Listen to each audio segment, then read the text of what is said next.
The vanilla bean paste was a dark constellation in a universe of pale, whipped buttercream. Alara's hands, usually so steady, trembled just enough to make the spatula's final swipe a little less perfect than she liked. It didn't matter. Perfection wasn't the point today. Courage was. She stared at the cake, a simple, elegant affair with 3 layers of buttermilk sponge and a whisper of lavender-infused syrup. It was the note, however, that held all the weight, tucked into a small, crisp envelope beside the confection. Just 3 words, penned in her most careful script. Make a wish, her heart hammered against her ribs, a frantic drumbeat of terror and exhilarating, reckless hope. For 7 months, he had come into her small bakery, the Gilded Spoon, every Tuesday. Not him, precisely. A man in a sharp suit who never smiled, who would place the exact same order, a box of 12 Madeleines and a black coffee, pay in cash, and leave without a word. But Alara knew who the pastries were for. She had seen the sleek black car with tinted windows that the man would climb into, and once, just once, she had seen the silhouette of the man in the back seat. J1. His name was a low hum in the city's undercurrent, a name associated with power, with danger, with a world so far removed from her own that it felt like a different dimension. She knew of him the way everyone did. Whispers of his family's empire, the legitimate businesses that glittered on the surface and the rumored, shadowy dealings that ran deep beneath the city's foundations. He was a man who commanded respect born of fear. And she, a 27-year-old woman who found solace in the precise alchemy of flour and sugar, was about to deliver a birthday cake to him with a note that felt like bearing her soul. It was her grandmother's voice in her head, a phantom echo full of West African warmth and unyielding strength. Fear is a thief, Alara. It steals the life you were meant to live. Her grandmother had taught her to bake, had poured love and legacy into every recipe, a shield against the memories of a fractured home, of a father whose loud words and heavy hands had taught Alara to make herself small, to be invisible. This cake felt like the opposite of invisibility. It felt loud. It felt dangerous. She smoothed down her simple beige dress, her white apron a stark contrast. The bell above the door chimed, and her heart leaped into her throat, but it was only a customer looking for a morning croissant. She took a deep, shuddering breath, the air thick with the scent of yeast and melting butter. She had to do this. For 7 months, the Silent Tuesday ritual had become a strange, one-sided connection. This birthday, which she'd learned of by chance from a stray comment made by his driver, felt like a door creaking open just a crack. She was terrified of what was on the other side, but even more terrified of never finding out. With a final, decisive movement, she picked up the heavy cake box, the small envelope clutched in her other hand. It was just a cake. A simple, sweet offering. But it felt like she was carrying her own heart on a platter, offering it up to a man who could either cherish it or crush it without a second thought. The address led to a discreet, impossibly elegant restaurant in the heart of the city's most exclusive district. It was one of his. The name, Soryu, was etched in minimalist gold lettering on a darkwood door. There were no flashing signs, no ostentatious displays. It exuded a quiet, confident power that was deeply intimidating. Alara stood on the pavement for a full minute, the cake box growing heavier in her arms, her palms slick with nervous sweat. This was a mistake. A terrible, foolish, romanticized mistake. She should turn around, take the cake back to her shop, and eat her feelings in 3 layers of buttermilk sponge. But then she pictured Jaewon's face, a fleeting glimpse she'd caught once when his car window was down. He had been on the phone, his expression severe, but there was a weariness in his eyes that she recognized. It was the look of a person carrying a weight far too heavy for one person to bear. It was a look she knew from her own mirror. Before she could lose her nerve entirely, she pushed the heavy door open. The interior was a symphony of dark wood, low lighting, and hushed voices. A man in a perfectly tailored suit materialized before her, his expression polite but impenetrable. "May I help you?" he asked, his eyes flicking from her face to the large box she was holding. Her voice was barely a whisper. "I have a delivery. For Mr. Kong Jae-won." The man's eyebrows rose a fraction of an inch, the only sign of his surprise. "He is in a meeting. Do you have a name?" "Ilara," she said, her voice a little stronger this time. He won't know my name." The man's polite mask didn't slip, but a new current of assessment entered his gaze. He seemed to be cataloging her. The simple dress, the flower smudges on her apron she had forgotten to take off, the nervous energy radiating from her. He gave a slight nod. "Please, wait here." He disappeared through a doorway, leaving Ilara standing in the opulent entryway, feeling as out of place as a wildflower in a meticulously curated orchid house. Moments later, the man returned, followed by another figure. It was him, Kong Jae-won. He was taller than she had imagined, his presence filling the space effortlessly. He wore a dark, impeccably cut suit, but he had shed the jacket, and the sleeves of his crisp white shirt were rolled up to his forearms, revealing a glimpse of intricate tattoos. His handsome face was sharp, intelligent, and his dark eyes missed nothing. They landed on her, and for a moment, the world seemed to shrink to the space between them. There was no recognition in his gaze, only a calm, unwavering curiosity. He stopped a few feet from her, his posture relaxed but commanding. "You have something for me?" His voice was deep, smooth, with a quiet authority that sent a shiver down her spine. She simply nodded, unable to find her words, and held out the cake box and the small envelope. He took them from her, his fingers brushing against hers for a fleeting second, a spark of warmth that felt like a jolt of electricity. His gaze dropped to the note, then back to her face. A slow, almost imperceptible smile touched the corners of his lips. "Thank you," he said, the words simple, yet they held a resonance that made her feel seen, truly seen, for the first time in a very long time. The scent of lavender and buttermilk was a ghost in Ilara's memory, a sweet phantom that followed her back through the years. She was 10, standing on a small stool in her grandmother's kitchen, a room that always smelled of cinnamon, melting butter, and home. Her grandmother, Nana Adama, was a mountain of a woman with a laugh that could shake the floorboards and hands that were surprisingly gentle as they guided Ilara's own clumsy fingers. That was the year her world had shattered. The year her father's simmering anger had finally boiled over, the shouting becoming a physical storm that left her mother bruised and Ilara hiding, small and silent, in the pantry. After he left, a void of silence and uncertainty filled their small apartment. It was Nana Adama who had marched in, her vibrant galley head wrap a banner of defiance, and filled the silence with the rhythmic thump of kneading dough. "In this life, little bird," she had said, her voice a low, comforting rumble as she dusted flour over a wooden board. "Some people will try to break you. They will use their words, their hands, their anger. They want to make you feel small. But you are not small." She had placed a lump of dough in front of Ilara. "You have a fire inside you. You have the strength of all the women who came before you. And you have this," she gestured around the kitchen. "This is our magic. We take simple things, flour, sugar, eggs, and we create something that brings joy. Something that nourishes. When the world is loud and cruel, you come here. You make something beautiful. It is how we fight back." That day, they had baked a lemon and lavender cake. Nana Adama explained that the lemon was for cleansing, to cut through the bitterness, and the lavender was for peace, to soothe a troubled heart.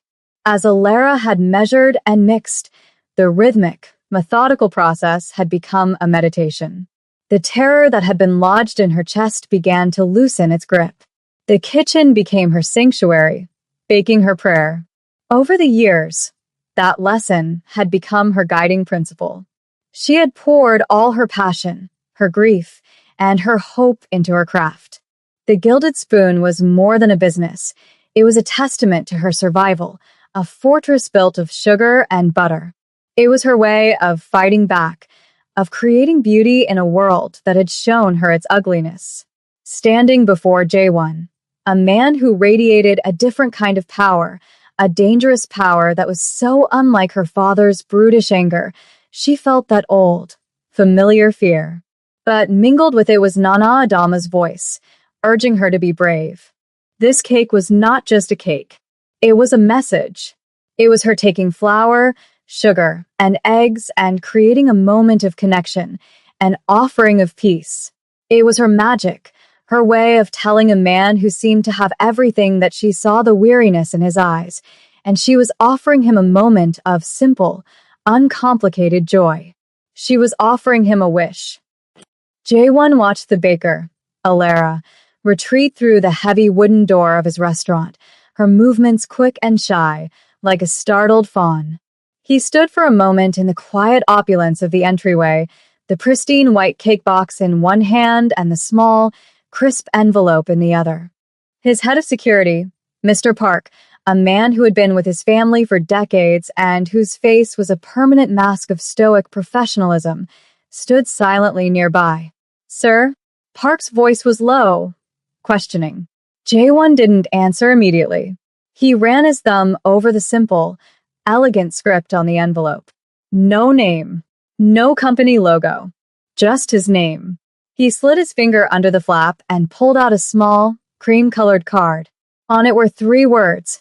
Make a wish. He stared at the words, a slow smile finally breaking across his features. A genuine smile that reached his eyes and momentarily erased the weary tension that so often resided there. It was audacious. It was unexpected. And it was, in a strange way, incredibly insightful. People gave him things all the time, expensive watches, rare bottles of scotch, fawning compliments. They were offerings of fear, of respect, of people wanting something from him. No one had ever given him something so simple, so pure as a wish. He looked at Park. Find out everything about her, it wasn't a question. Park nodded, his expression unchanging, but Jaewon knew the order would be executed with swift, silent efficiency. By evening, he would know her name, her address, the name of her bakery, what kind of flour she preferred, and probably her favorite color. He walked back towards his private dining room, waving off his waiting associates. He needed a moment. He set the box down on the large mahogany table, the stark white a contrast to the dark, masculine room. He opened it carefully.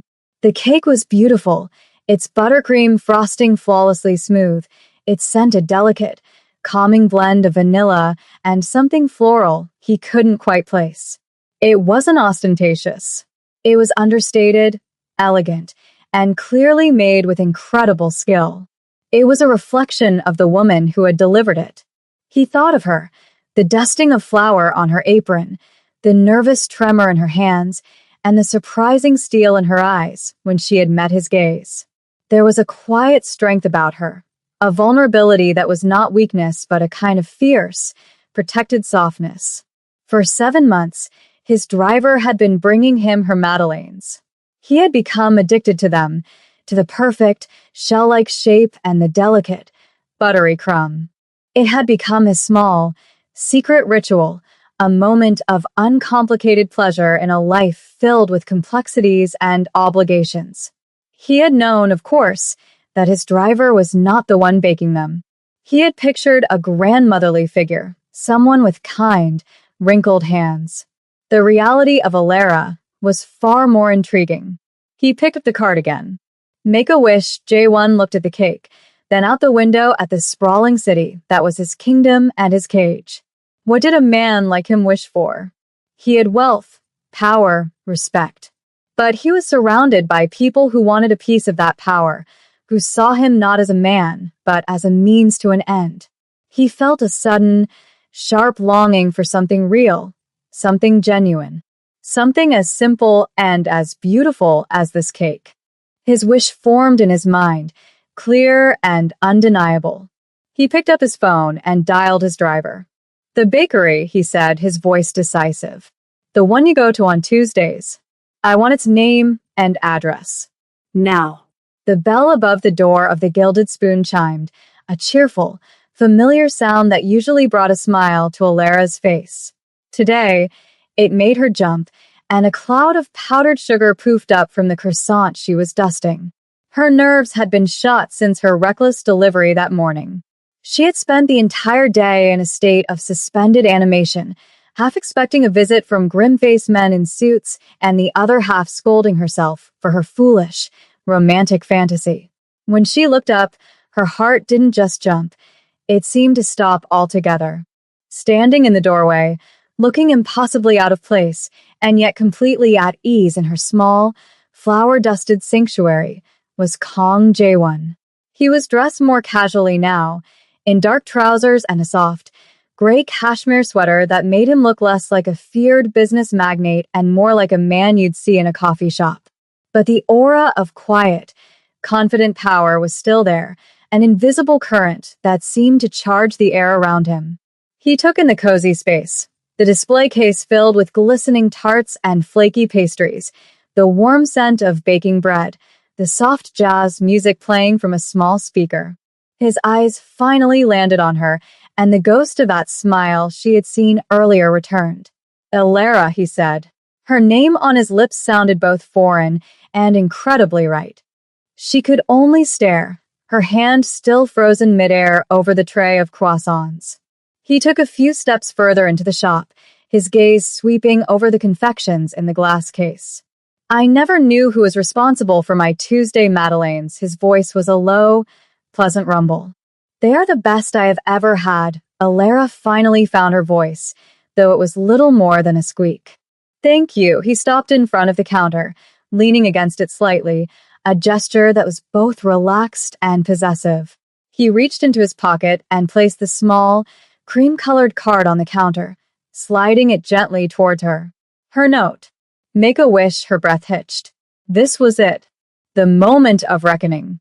He was going to politely decline, or worse, warn her to never be so bold again. He leaned in a little closer, his dark eyes holding hers, and the rest of the world seemed to melt away.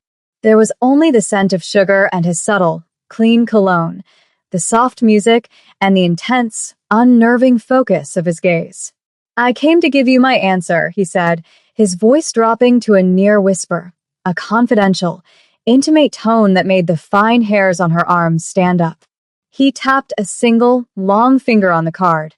His eyes never left hers as he delivered his reply, a single word that shattered her carefully constructed walls of fear and blew open the door to a future she had never dared to imagine. You. The single word hung in the air between them, a tangible thing that seemed to rewrite the laws of physics in her small shop. You. It wasn't a proposition or a pickup line. It was a declaration, quiet and absolute. Alara felt the blush start at her neck and creep up to the roots of her hair, a wildfire of disbelief and sheer, terrifying delight.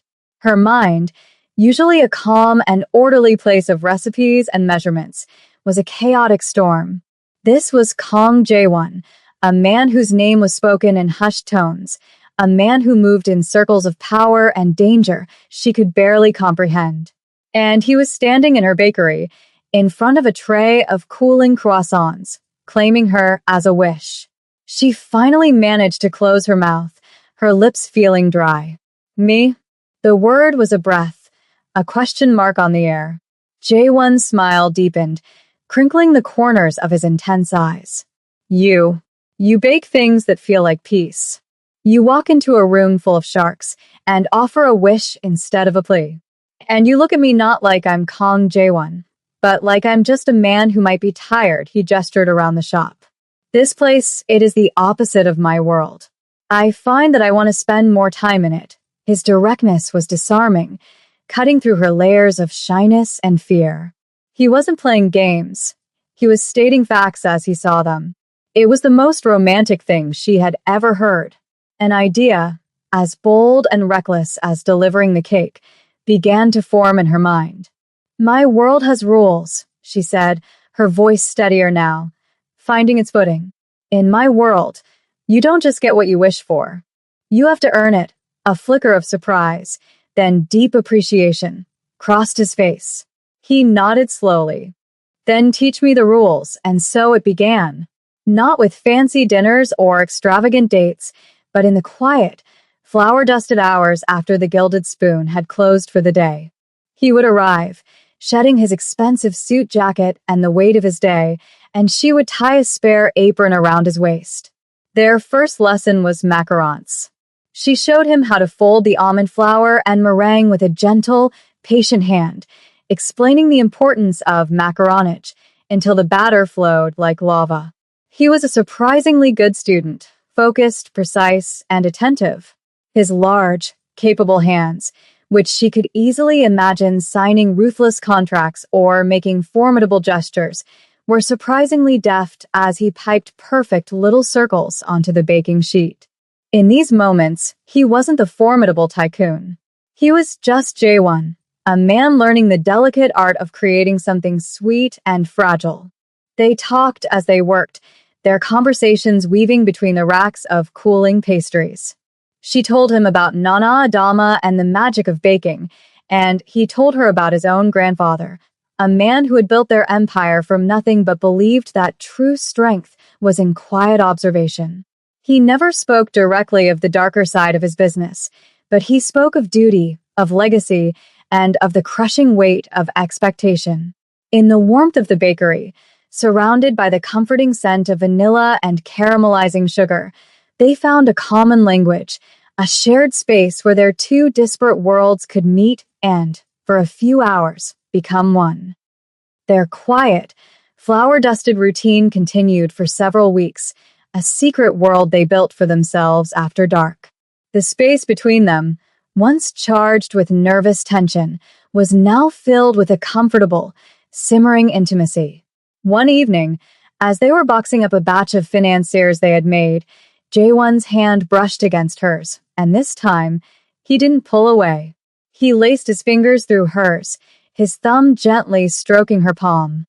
"Ilara," he said, his voice low and serious. "I want to take you out, away from here." A proper date, panic, cold and familiar, fluttered in her chest. Outside the sanctuary of her bakery, the differences between them would be stark and unavoidable. She was a baker. He was practically royalty. But looking into his patient, steady gaze, she knew she couldn't hide in her sanctuary forever. It was Nana Adama who made the decision for her. She had been watching Ilara for weeks, her wise old eyes missing nothing, the perpetual soft smile on her granddaughter's face, the way she seemed to float rather than walk. One evening, as Ilara was getting home, her grandmother was waiting for her at the kitchen table, a formidable presence with a steaming mug of tea. "So," Nana Adama began, without any preamble, "who is this man who has put the stars back in your eyes?" Ilara, caught off guard, stammered, trying to be vague, but her grandmother would have none of it. She patted the chair beside her. Seat. "Tell me everything." "A woman does not glow like a firefly for no reason," Ilara confessed, the story of the cake, the note, and the after-hours baking lessons tumbling out of her. She mentioned his name was J1, that he was a successful businessman. Nana Adama listened intently, her expression unreadable. "A businessman," she repeated, her tone skeptical. "What kind of business?" Ilara hesitated. "His family is very influential." Nana Adama's eyes narrowed. "I see. Influential." She was silent for a long moment, and Ilara's heart sank. Then, her grandmother slapped her hand on the table, making the teacups rattle. Good. "A man should have ambition. But if he wants to court my granddaughter, he does not hide her away in a kitchen at night. He comes to my house. He eats my food. He looks me in the eye and shows me his intentions are honorable. You will invite this Kong J1 to dinner." Saturday, there was no arguing with that tone. And so, on Saturday evening, J1 stood at the door of Ilara's small, humble apartment, holding not flowers or wine, but a beautifully wrapped box containing the rarest, most fragrant ginseng root, a traditional gift of utmost respect. He was dressed in a simple, well-tailored shirt and trousers, but his presence still seemed to fill the entire hallway. The dinner was an interrogation disguised as a meal. Nana Adama served a rich, spicy jollof rice with fried plantains and grilled fish, watching Jaewon's every move. She asked him about his family, his values, his future, her questions blunt and direct. Alara sat in mortified silence, but Jaewon was completely unfazed. He answered each question with calm sincerity, his respect for the matriarch in front of him evident in every word. He ate with genuine enjoyment, praising the food and asking for the recipe, which earned him a rare, booming laugh from Nana Adama. By the end of the night, as they sat with cups of mint tea, Nana Adama looked from Jaewon to Alara, a soft, knowing look on her face. As he was leaving, she pulled him aside. "You have old eyes, boy," she said, her voice a low rumble. "You have seen trouble. But his heart is not troubled when he looks at you," she later told Alara, giving her granddaughter's hand a firm squeeze. That one. "He is a protector. You be good to him, cautious." Wise approval had been granted. Having passed the trial by jollof rice, it was now Jaewon's turn to bridge their worlds. The invitation came a week later, delivered on thick, cream-colored cardstock with a Kong family crest embossed in gold. A formal Sunday dinner at his family's estate. Alara's stomach twisted into a knot of pure terror. Nana Adama's apartment was her home ground. The Kong estate felt like stepping onto another planet. As they drove through the imposing iron gates and up a long, winding driveway flanked by perfectly manicured gardens, she felt smaller and smaller. The house wasn't a house. It was a modern palace, a breathtaking structure of glass, steel, and dark wood that seemed to merge with the surrounding hillside, overlooking the glittering city below. Jaewon squeezed her hand, sensing her anxiety. "Just be yourself," he whispered. "That's the woman I want them to meet." His family was assembled in a large, minimalist living room with a wall of glass that framed the city, like a living work of art. The undisputed center of gravity in the room was a small, elegant woman with perfectly coiffed silver hair and eyes as sharp and intelligent as Jaewon's. This was his grandmother, Kang Min-hee, the true matriarch of the family. Her welcome was polite but cool, her gaze sweeping over Alara in a swift, comprehensive assessment that missed nothing, from her simple but elegant dress to the nervous way she clutched her handbag. The dinner was a masterclass in quiet tension. The table was set with exquisite porcelain, and a dozen small, intricate dishes were served with choreographed precision. The conversation was polite, revolving around art, finance, and other topics Alara felt hopelessly unqualified to comment on.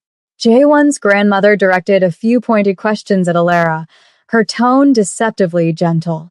"Alara SSI," she said, using the formal suffix. "Jaewon tells us you are a baker." Charming profession. "Tell me, what did your father do?" Alara's breath caught in her throat. She thought of her father's rage, of the shame and fear that had defined her childhood.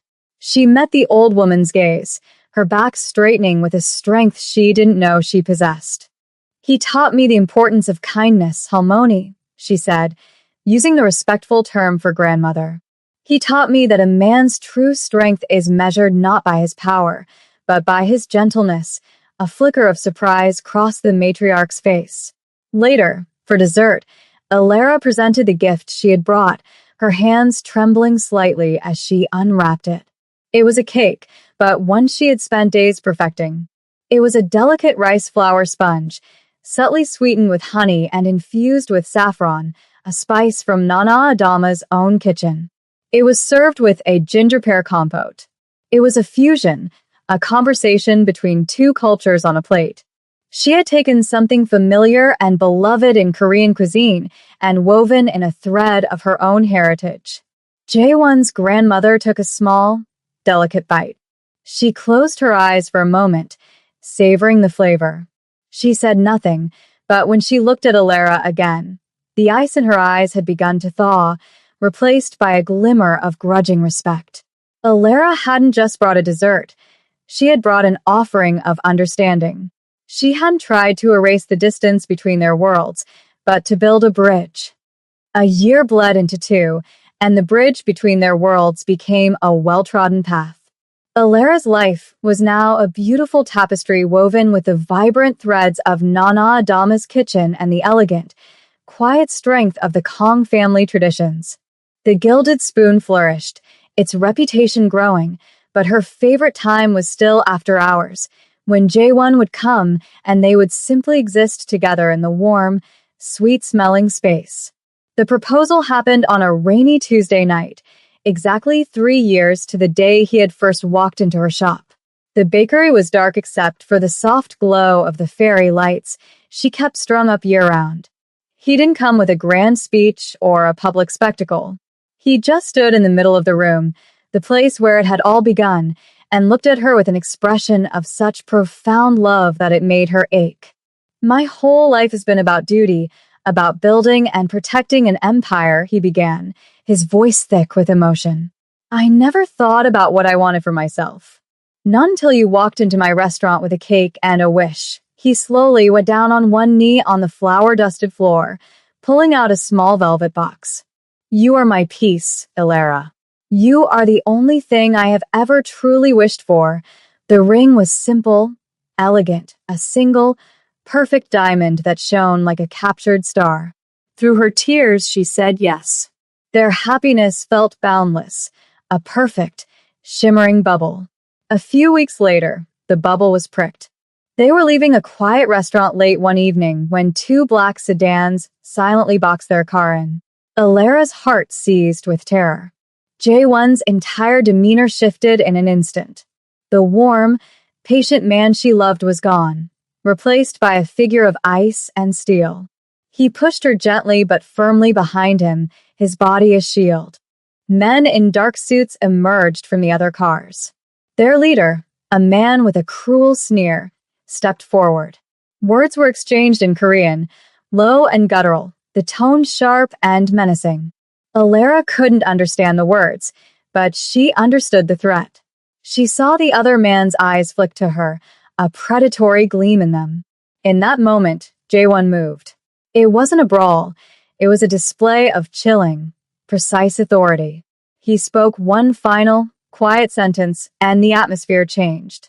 The other man's sneer vanished, replaced by a look of shock, and then unmistakable fear. He and his men bowed stiffly and retreated to their cars, melting back into the night as quickly as they had appeared. In the car on the way home, the silence was deafening. Alara was trembling, not from fear of Jae-won, but from the raw, terrifying glimpse she'd had into the world he navigated. He finally spoke, his voice heavy. "This is my world, Alara. This is the part one have tried to keep from you. If you want to walk away, I will understand. I will not hold you to your promise." A flashback, sharp and painful, hit her. Her father, his face red with uncontrolled rage, his power a destructive, chaotic force that broke things. She looked at Jae-won, at his hands resting calmly on the steering wheel. The power she had just witnessed was the opposite. It was controlled, contained, a fortress meant to protect, not to destroy. She reached over and placed her hand over his. "You told me once that I bake things that feel like peace," she said softly. "But you, Jae-won, you are my peace. All of you." 5 years later, the kitchen in Alara and Jae-won's home was filled with light, laughter, and the rich scent of melting chocolate. It was a spacious, beautiful room, a blend of sleek Korean minimalism and the warm, vibrant colors of West African textiles. At the center of it all, a small, 4-year-old girl with her mother's wide, curious eyes and her father's determined chin stood on a stool, diligently stirring a bowl of brownie batter. Alara stood beside her, guiding her small hands, her heart swelling with a love so immense it felt as if it might spill over. "That's it, little bird," she murmured, using the name Nana Adama had always called her. The bell at the front door chimed, and a moment later, Two formidable figures entered the kitchen, a study in contrasting elegance. Nana Adama, wrapped in a spectacular blue and gold gelly, and Kong Minhee in a perfectly tailored silk hanbok. They were the two poles of their family, the anchors of tradition, and over the years, they had forged an unlikely, deeply affectionate friendship built on a shared, fierce love for their granddaughter and great-granddaughter. Halmoni, Nana, the little girl cried, abandoning her bowl to hug their knees. A lively, multilingual argument immediately began over who would get the first hug, their bickering a familiar and beloved soundtrack to their family gatherings.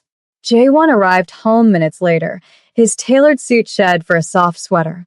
The tired lines around his eyes, once a permanent fixture, now only appeared after a long day, and they vanished the moment he saw his daughter running into his arms. He came and wrapped his arms around Alara from behind, resting his chin on her shoulder as they watched their family. He looked from the two bickering grandmothers to his daughter, now showing Halmoni her chocolate-covered fingers with immense pride. "Look at what you've created," he whispered into Alara's ear. This chaos, this love later that evening, after their daughter was asleep and the grandmothers had departed with promises to return for Sunday dinner, Alara and Jaewon sat on their balcony overlooking the city lights.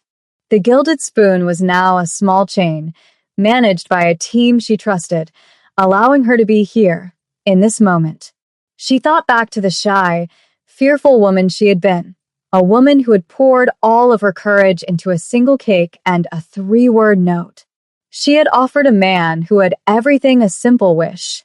He had looked at her and replied, "You." In doing so, he had taken her own unvoiced wish for a life free from fear, a life filled with a love that felt like a sanctuary, and made it their shared reality. It was a legacy not of power or of money, but of courage, of two worlds building a bridge, and of the simple, extraordinary magic that can be found in flour, sugar, and a heart brave enough to take a risk.